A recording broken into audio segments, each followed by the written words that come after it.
Hello all of you. हम आपका history वाला पोर्शन कर रहे थे। ये आपकी लूसेंट बुक है, ठीक है। लूसेंट बुक का हिस्ट्री वाला पोर्शन कर रहे थे। ये हम डिटेल वाली बुक कर रहे हैं आपकी। इससे पहले भी काफ़ी सारे वीडियो अपलोड किए जा चुके हैं। अगर आपने उन्हें नहीं देखा है तो आप देख लीजिए। हम इसमें लास्ट वीडियो में हम अशोक के काल के बारे में बात कर रहे थे, ठीक है। अशोक वाला पोर्शन हम पढ़ रहे थे, सम्राट अशोक का। तो यहाँ तक हम कर चुके थे, ठीक है।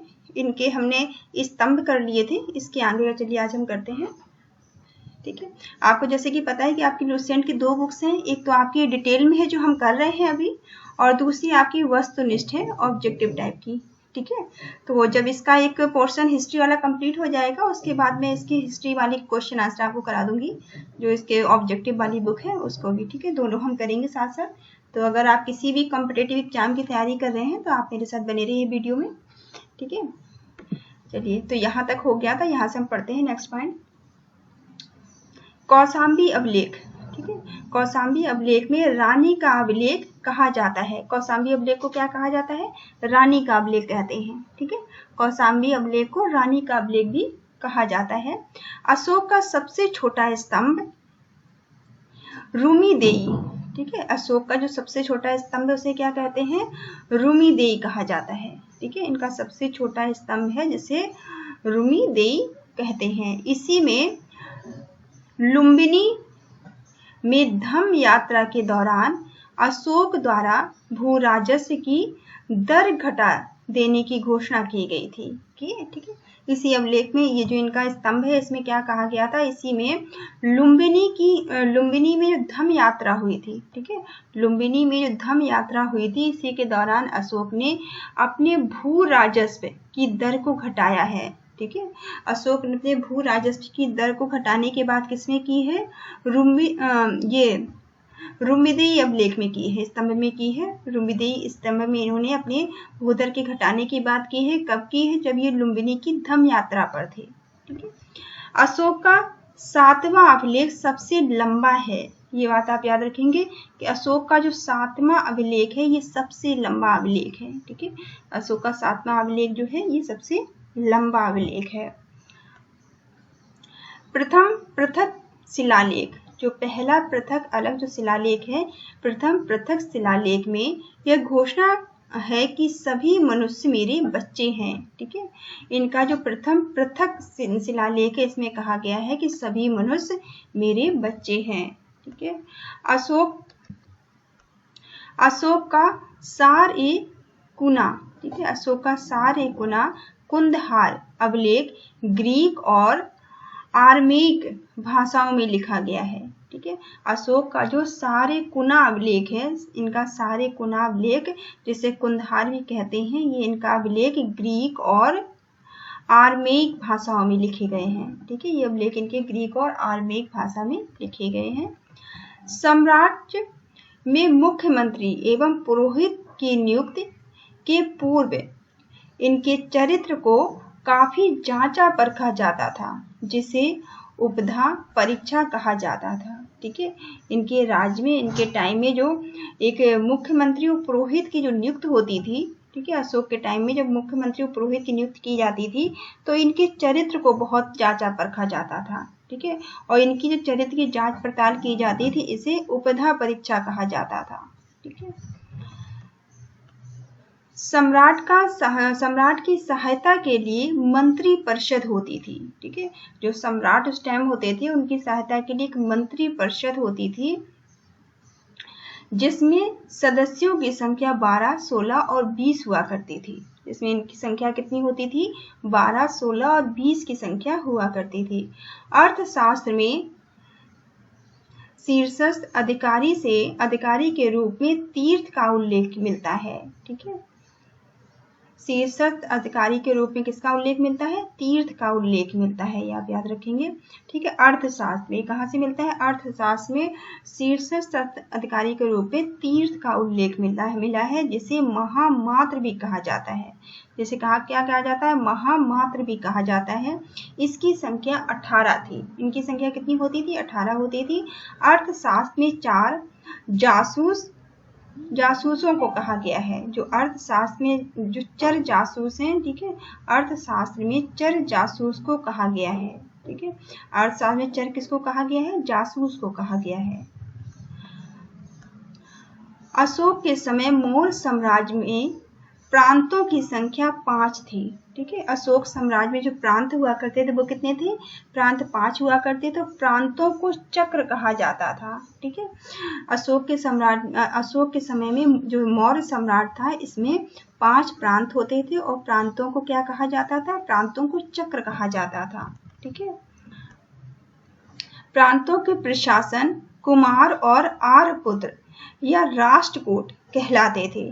ठीक है, जो प्रांत हुआ करते थे, प्रांतों में जो प्रशासक होते थे उन्हें क्या कहा जाता था? कुमार, आर्यपुत्र या फिर राष्ट्रकूट कहते थे उन्हें। ठीक है, राष्ट्र या तो उन्हें राष्ट्रिक कहा जाता था या कुमार कहा जाता था या आर्यपुत्र कहा जाता था। ठीक है, तो ये आप नाम याद रखेंगे।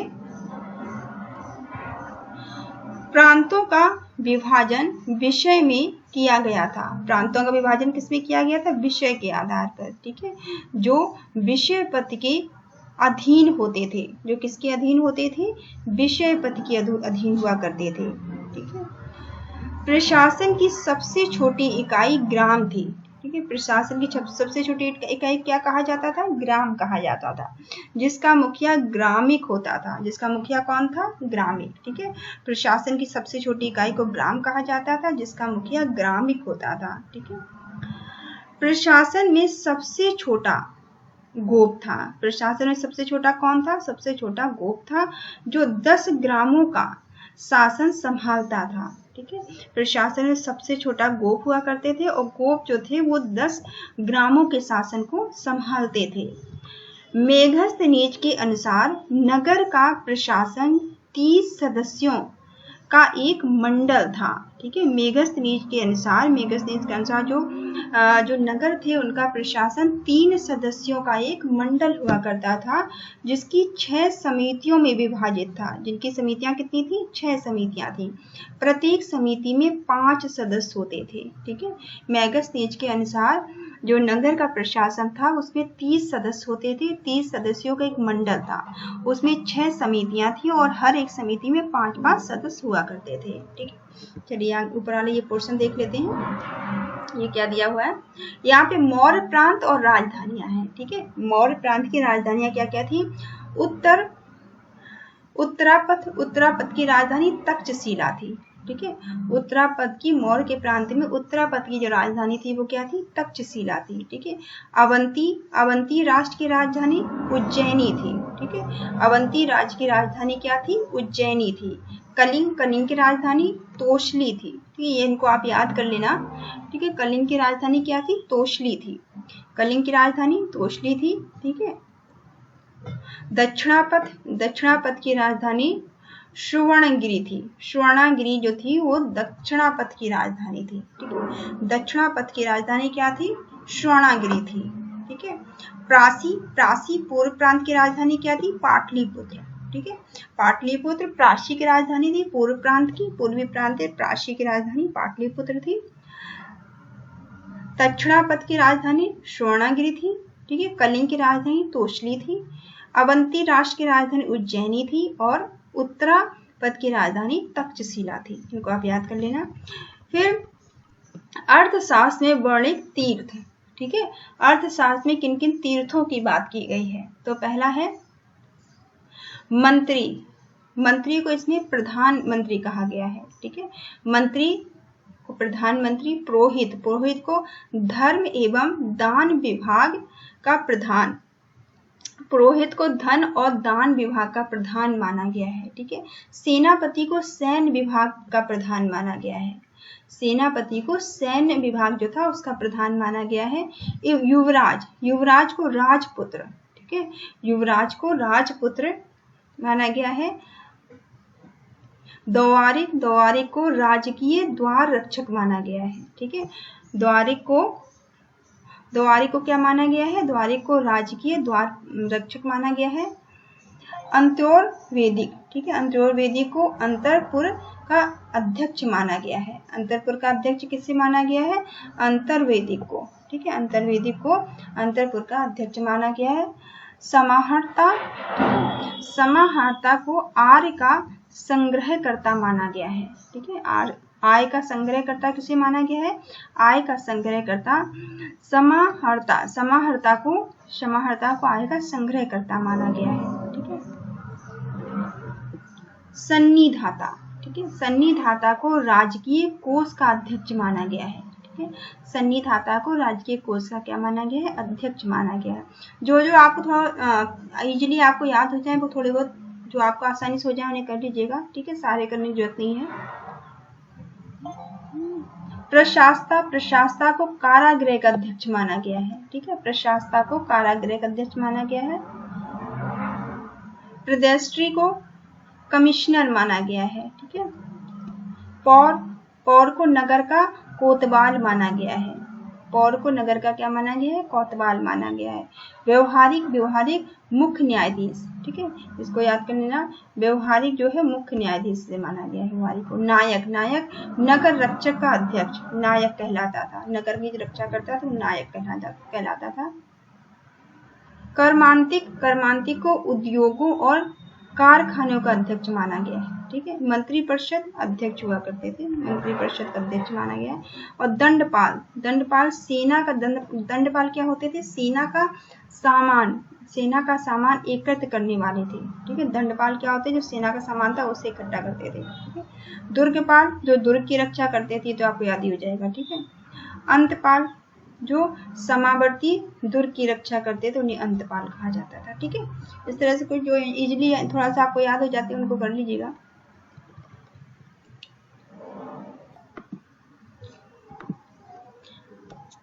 बिक्री कर के रूप में मूल्य का 10वां भाग वसूला जाता था, ठीक है। बिक्री कर के रूप में मूल्य का कितना भाग वसूला जाता था? 10वां भाग, ठीक है। बिक्री कर के रूप में मूल्य का 10वां भाग वसूला जाता था। इसे बचाने वाले को मृत्यु दंड दिया जाता था, ठीक है। जो कर नहीं देता था, जो इसे बचाते थे, उन्हें मृत्यु दंड दिया जाता था। मेगस्थनीज के अनुसार एग्रोनोमाई, ठीक है, जो मेगस्थनीज था इसके अनुसार एग्रोनोमाई मार्ग निर्माण अधिकारी हुआ करते थे, ठीक है। मेगस्थनीज के अनुसार ये जो एग्रोनोमाई थे वो क्या होते थे? मार्ग का निर्माण ये लोग करते थे, ठीक है। अस्टिन के अनुसार चंद्रगुप्त मौर्य की सेना में लगभग, ठीक है, इन्होंने बताया कि चंद्रगुप्त मौर्य की सेना में लगभग 50,000, ठीक है, 50,000 इनकी सेना में क्या थे? अश्वरोही सैनिक थे, ठीक है। 50 इनकी सेना में अश्वरोही सैनिक थे और 9,000 हाथी थे, 8,000 रथ थे, ठीक है। ये अस्टिन ने बताया है। प्लूटार्क या जस्टिन के अनुसार चंद्रगुप्त ने नंदों की पैदल सेना से 3 गुना अधिक संख्या में अर्थात 60,000 आदमियों को लेकर संपूर्ण उत्तर भारत को रौंद दिया था, ठीक है। 60,000 आदमियों को लेकर इन्होंने पूरे उत्तर भारत को रौंद दिया था। युद्ध क्षेत्र में सेना का नेतृत्व करने वाले अधिकारी को नायक कहा जाता था, ठीक है। युद्ध क्षेत्र में जो सेना का नेतृत्व करते थे उन्हें क्या कहा जाता था? उन्हें नायक बोला जाता था, ठीक है। सेना का नेतृत्व करने वाले को नायक उस टाइम बोलते थे। सैन्य विभाग का सबसे बड़ा अधिकारी सेनापति होता था, ठीक है। सैन्य विभाग का जो सबसे बड़ा अधिकारी था उसे क्या कहते थे? उसे सेनापति कहा जाता था। मेगस्थनीज के अनुसार मौर्य सेना का रख रखाव, जो मौर्य सेना का रख रखाव था, 5 सदस्यीय 6 समितियां करती थी, ठीक है। मेगस्थनीज ने बताया है कि जो मौर्य सेना का रख रखाव था वो 5 सदस्यीय वाली 6 समितियां किया करती थी। मौर्य शासन में गुप्तचर विभाग महामात्य नामक अमात्य के अधीन था, ठीक है। ये महामात्य जो सर्प नामक अमात्य हुआ करते थे, इनके अधीन मौर्य काल में गुप्त विभाग हुआ करता था, ठीक है। अर्थशास्त्र में गुप्तचर को गुण पुरुष कहा गया है। ठीक है, अर्थशास्त्र में गुप्तचर को क्या कहा गया है? गुण पुरुष कहा गया है। ठीक है, तथा एक ही स्थान पर रहकर कार्य करने वाले गुप्तचर को संस्था कहा गया है। ऐसे गुप्तचर एक ही स्थान पर रहकर काम करते थे, उनको क्या कहा जाता था?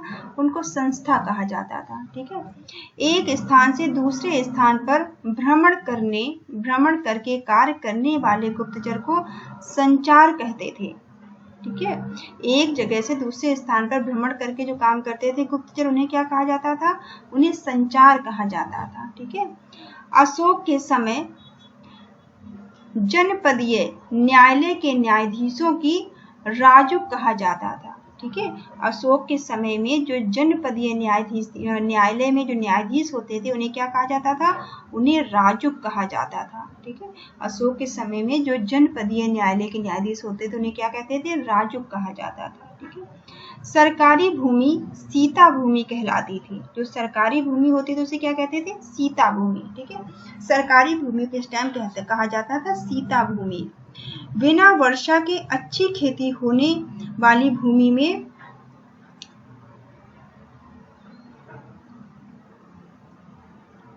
अदेव मात्रक कहा जाता था। जो बिना वर्षा के ही जो अच्छी खेती जहाँ पे होती थी, बिना वर्षा के अच्छी खेती होने वाली जो भूमि थी, वर्षा ना होने पर भी खेती अच्छी होती, जिस भूमि में उसे क्या कहा जाता था? उसे अदेव मात्रक कहा जाता था। ठीक है, उसे अदेव मात्रक कहा जाता था। मेगस्थनीज ने भारतीय समाज को 7 वर्गों में विभाजित किया है। देखिए, ये पॉइंट आप याद रखेंगे। जो मेगस्थनीज है, इन्होंने भारतीय समाज को कितने भागों में डिवाइड किया है? 7 भागों में। कौन कौन से हैं ये 7 भाग? दार्शनिक, पहला क्या है? दार्शनिक। दूसरा है किसान। ठीक है, और तीसरा है अहीर। ठीक है, अहीर। चौथा है कारीगर। ठीक है, और 5वां है सैनिक।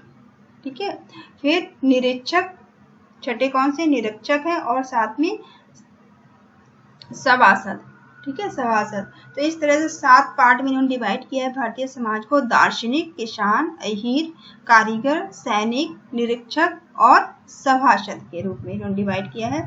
स्वतंत्र वैश्यावृत्ति को अपनाने वाली महिला को रूपा जीवा कहा जाता था। ठीक है, जो स्वतंत्र रूप से वैश्यावृत्ति को अपनाती वाली महिला थी उसे क्या कहा जाता है? रूपा जीवा कहा जाता था।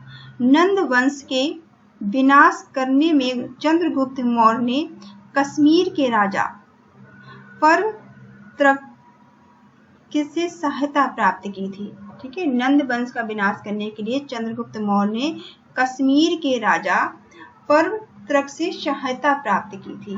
ठीक है, मौर्य शासन 137 वर्ष तक चला। ठीक है, मौर्य का शासन कितने वर्ष तक चला? 137 वर्ष तक मौर्य वंश का शासन चला था, 137 वर्ष तक।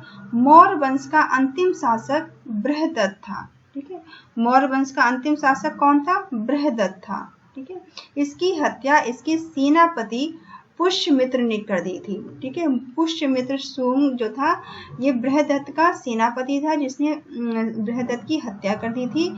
और 185 ईसा पूर्व में इनकी हत्या करके ये मगध पर सूंग वंश की स्थापना इसने की थी। ठीक है, मगध पर इसने किसकी स्थापना की थी? सूंग वंश की। तो बृहदत्त जो था मौर्य वंश का अंतिम शासक था, और इसके सेनापति पुष्यमित्र सूंग ने इसकी हत्या कर दी थी बृहदत्त की, और फिर मगध में इसने सूंग वंश की स्थापना की थी। ठीक है, यहाँ कुछ पॉइंट हैं जो छूट गए, इनको देख लेते हैं। देखिए, ये है यहाँ पे प्रशासनिक समिति एवं उसके कार्य। ठीक है, प्रशासनिक समितियां क्या थी इसमें, और उनके काम क्या क्या थे। ठीक है, प्रथम उद्योग एवं शिल्प कार्य का निरीक्षण। पहली समिति थी, उसका क्या काम था? उसका काम था उद्योग और शिल्प कार्य का निरीक्षण करना। ठीक है, दूसरी समिति का काम क्या था? विदेशियों की देखरेख करना। ठीक है, दूसरी समिति का काम क्या था? विदेशियों की देखरेख करना। तृतीय समिति का क्या काम था? जन्म मरण का विवरण रखना। तीसरी समिति का काम था जन्म मरण का विवरण। और तीसरी समिति इनकी जन्म मरण का विवरण रखती थी। चौथी समिति अब क्या होता था? चौथी समिति में व्यापार एवं वाणिज्य की देखभाल होती थी। ठीक है। चौथी समिति क्यों बनाई गई थी? वाणिज्य और व्यापार की देखभाल के लिए। पांचवी समिति में निर्मित वस्तुओं के विक्रय का निरीक्षण होता था, ठीक है। पांचवी समिति में जो वस्तुएं निर्मित होती थी उनका क्या होता था? परीक्षण होता है, उनका निरीक्षण किया जाता था, ठीक है। और छठी समिति में, ठीक है, षष्ठ समिति में विक्रय कर वसूला जाता था, ठीक है। इनकी जो छठी समिति थी इसमें क्या होता था? विक्रय कर को वसूला जाता था, टैक्स वसूला जाता था, ठीक है। फिर ये कुछ पॉइंट और हैं यहाँ पे। सैन्य समिति एवं उसके कार्य। अब सैन्य समितियां क्या क्या थी, उनके काम क्या क्या थे? सैन्य समिति, जो पहली सैन्य समिति थी उसका कार्य था जल सेना की व्यवस्था करना, ठीक है। पहली समिति का काम था जल सेना की व्यवस्था करना। दूसरी का काम क्या था? दूसरी समिति का काम था यातायात और रसद की व्यवस्था करना, ठीक है, यातायात और रसद की व्यवस्था करना। तीसरी समिति का काम क्या था? पैदल सैनिकों की देख रेख करना, ठीक है। तीसरी समिति का काम था कि जो पैदल सैनिक है उनकी देख रेख करना। चौथी समिति का काम क्या था? अश्वरोहियों की सेना की देखभाल करना, ठीक है। जो अश्वरोहियों की सेना थी उनका देखभाल करने का काम चौथी समिति का था। पंचम समिति का क्या काम था? गज सेना की देखरेख करना, ठीक है। पंचम समिति का काम था गज सेना की देखरेख करना। और छठी समिति का काम क्या था? रथ सेना की देखभाल करना। तो ये कुछ समितियां हैं, इनके काम क्या क्या हैं, थोड़ा कोई बहुत ज्यादा इंपॉर्टेंट नहीं है, थोड़ा थोड़ा आप ध्यान में रखिए, ठीक है। अब आपका नेक्स्ट आता है ब्राह्मण समाज, ठीक है। नेक्स्ट टॉपिक है आपका इसमें ब्राह्मण समाज। पुष्यमित्र शुंग, जिसने मगध पर शुंग वंश की नींव डाली थी, ब्राह्मण जाति का था, ठीक है। जो ये पुष्य शुंग था, इसने शुंग वंश की नींव डाली थी बृहदत्त को मारकर, ठीक है। और ये किस जाति का था? ये ब्राह्मण जाति का था, ठीक है। शुंग शासकों ने अपनी राजधानी विदिशा में स्थापित की थी। और जो शुंग शासक थे इन्होंने अपनी राजधानी कहाँ स्थापित की थी?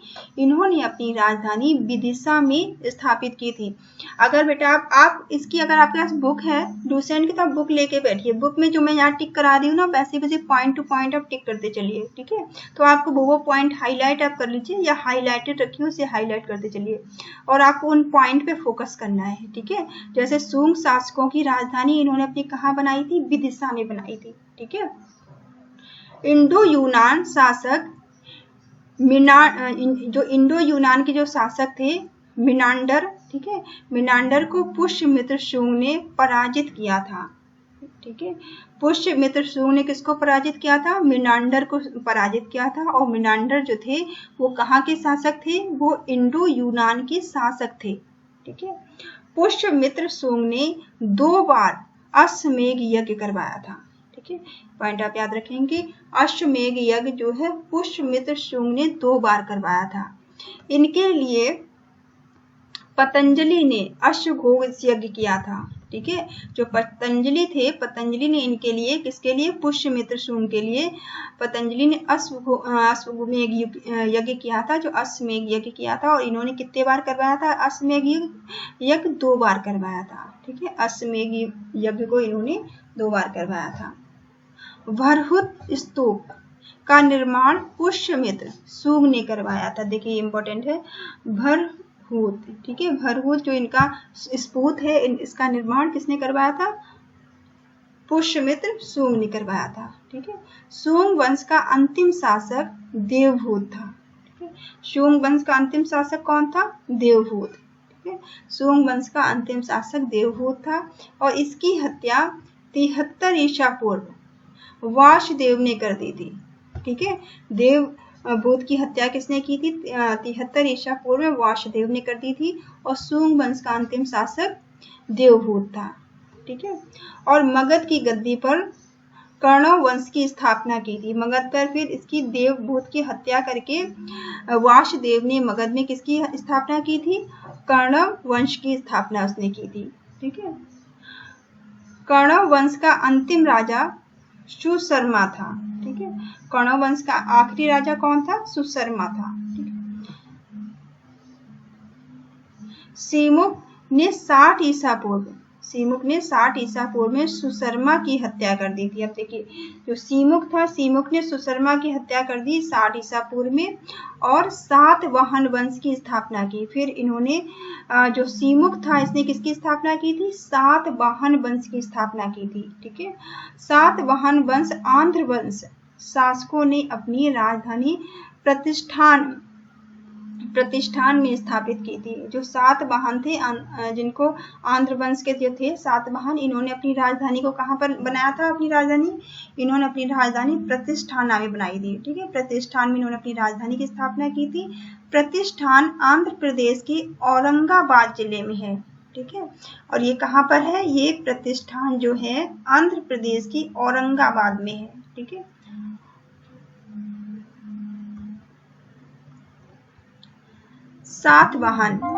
सातवाहन वंश के मुख्य शासक थे। इनके मुख्य शासक कौन कौन थे? सातवाहन। तो इनके पहले तो इसके क्या थे? सिमुख थे। ठीक है, इनके जो मुख्य शासक थे सिमुख और सातकर्णी। ठीक है, सिमुख थे जो सातकर्णी, गौतमी पुत्र सातकर्णी। ठीक है, और वशिष्ठ पुत्र पुलमावी। ठीक है, पुलमावी जो थे, वशिष्ठ पुत्र पुलमावी और यज्ञश्री सातकर्णी, ये इनके मुख्य शासक थे इस वंश के, सातवाहन वंश के। ठीक है, और सातकर्णी ने 2 अश्वमेध तथा एक राजसूय यज्ञ करवाया था। इन्होंने क्या करवाए थे? सातकर्णी ने 2 तो इन्होंने अश्वमेध यज्ञ करवाए थे और एक राजसूय यज्ञ इन्होंने करवाया था। ठीक है, ये इनके यज्ञ इन्होंने जो करवाए थे। सातवाहन शासकों के समय के प्रसिद्ध साहित्यकार हाल और कौन थे? गुणादय थे। ठीक है, हाल और गुणादय जो थे ये साहित्यकार थे सातवाहन शासकों के समय के। इन साहित्यकार का नाम आप याद रखिए, एक तो हाल है और सदादय। ठीक है, गुणादय। ठीक है, ये इनके शासक हैं। तो हाल ने गाथा सप्तशतक। ठीक है, जो हाल थे इन्होंने गाथा जो इन्होंने लिखी है सप्तशतक, और गुणादय ने कौन सी लिखी है? गुणादय ने बृहद कथा नामक पुस्तकें लिखी हैं। इनकी पुस्तक आप याद रखिएगा थोड़ा सा। ठीक है, इनकी जो पुस्तकें हैं, हाल ने गाथा सप्तशतक लिखी है और जो गुणाणय ने क्या लिखा है? गुणाणय ने बृहद कथा नामक पुस्तक लिखी है। इनकी किताब याद कर लीजिएगा। सातवाहन शासकों ने चांदी, तांबे, सीसा और पीतल, पोतिन और कांस की जो मुद्राएं थी इनका प्रचलन करवाया था। ठीक है, इनकी मुद्राएं क्या क्या थी? तो चांदी, तांबे, सीसा और पोटिन। ठीक है, पोटिन और कांसे की मुद्राओं का इन्होंने प्रचलन करवाया था। किसने? सातवाहन शासकों ने चलवाई थी ये मुद्राएं।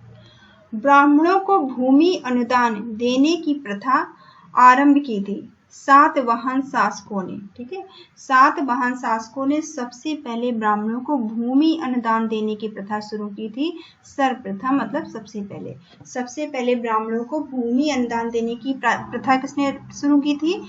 आरंभ की थी ये सातवाहन शासकों ने शुरू की थी। ठीक है, सातवाहनों की भाषा प्राकृत और लिपि ब्राह्मी थी। ये पॉइंट इंपॉर्टेंट है। जो सातवाहन शासक थे इनकी भाषा तो प्राकृत थी और लिपि क्या थी? लिपि ब्राह्मी थी। ठीक है, इनकी भाषा प्राकृत थी और लिपि क्या थी? ब्राह्मी थी। ठीक है, सातवाहनों का समाज कैसा था? मातृसत्तात्मक था। ठीक है, सातवाहनों का जो समाज था वो कैसा था? मातृसत्तात्मक था। ठीक है, मातृसत्तात्मक इनका समाज था सातवाहनों का। सातवाहनों की महत्वपूर्ण स्थापित कृतियां, इनकी जो कृतियां हैं महत्वपूर्ण वो क्या क्या है? काले का चैत्य। ठीक है, काले का चैत्य, अजंता एवं एलोरा की गुफाएं। ठीक है, काले का चैत्य, अजंता और एलोरा गुफाएं तो आपने नाम सुनी रखा होगा, है ना। अजंता एवं एलोरा की गुफाओं का निर्माण एवं अमरावती कला का विकास। ठीक है, सातकर्णी एवं अन्य सभी सातवाहन शासक दक्षिण पथ के स्वामी कहे जाते हैं। ठीक है, और इसमें जो शतकर्णी और अन्य जितने भी सातवाहन के शासक थे, ठीक है, सातवाहन के शासक थे, इनको दक्षिणापथ के स्वामी कहा जाता था। ठीक है, और इन्होंने किन किन चीजों का निर्माण करवाया था? कार्ले का चैत्य, ठीक है, कार्ले का चैत्य और अजंता अलोरा की गुफाएं और का निर्माण करवाया था, और अमरावती, ठीक है, अमरावती कला का विकास इन्होंने किया था। तो ये थोड़ा इंपॉर्टेंट पॉइंट है, इसको थोड़ा ध्यान दीजिएगा।